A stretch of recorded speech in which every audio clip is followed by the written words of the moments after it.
When I was predicting this in the 80s, people thought I was crazy, that the US could do so well. They thought Japan and Asia was going to take over the world. I said, no, that we still have a giant, one of the best baby booms in history coming along, and they're going to spend and earn a lot of money, and we're going to have the greatest boom in history from 1983 to 2007. And then 2008, of course, it did go down.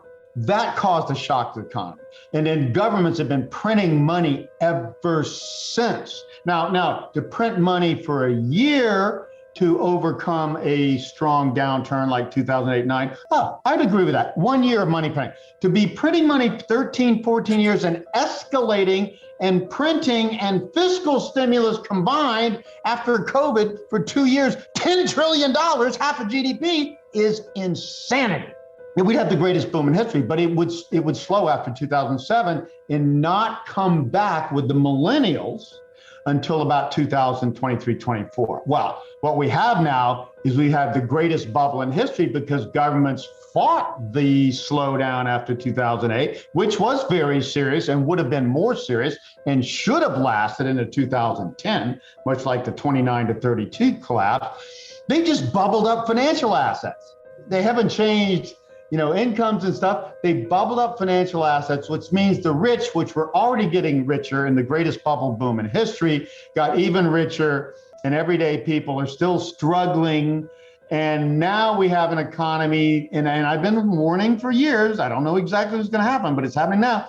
You can't do this forever. You can't just print money and grow an economy past its fundamentals of what I study better than I think anybody in the world. When do people earn and spend money over their life cycle? What's the life cycle of people, and how do generations, particularly the largest in history, at least the largest in 250 years, the baby boom generation, affect that boom and bust? And we are still in the bust wake of the baby boom's peak into 2023, 24, before we can grow through natural causes. And I see that this government printing scheme is now failing, despite printing more and more, failing anyway, because you can't do this forever, and it's going to collapse, which is just in time for us to balance out the economy so we can grow again with the millennial generation from 2024 forward. So I'm happy to see this collapse. I'm happy to see a downturn, damn it. We should have had a bigger one in 2008, 9, and 10 and got rid of most of this bad debt. Now we have more bad debt than ever. We're going to get rid of it in the next few years. It's going to be painful.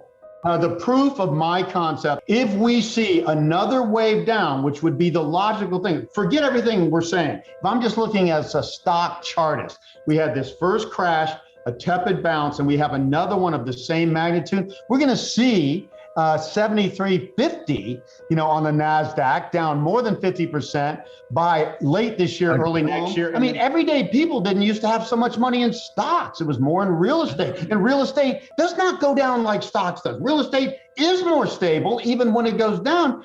And everybody now has to root for this thing to keep going. And so they'll listen to the people that say, oh no, don't worry about this. Don't worry about debt levels. Don't worry about demographics declining, which they're declining at the speed of light in all developed countries in the world. Somehow the government will bring us out of this. And people back then were saying, Harry, you're crazy. The US is done. Asia's taking over. Japanese make us look like idiots, And I'm like, yeah, they're growing and they're going to grow longer, but we still have the greatest baby boom in the world, and we're going to have the greatest boom in history until 2007, and then it's going to collapse. Who is Gen X and what's their challenge now? Because that's a large generation, too. Not a large. Gen X is the declining birth rates from 1961 into 73 to 75 that caused the slowdown from 2008 still into 2022, 23, before the millennials born after them take it up. And even the millennials, here's the important point, and nobody gets this, okay?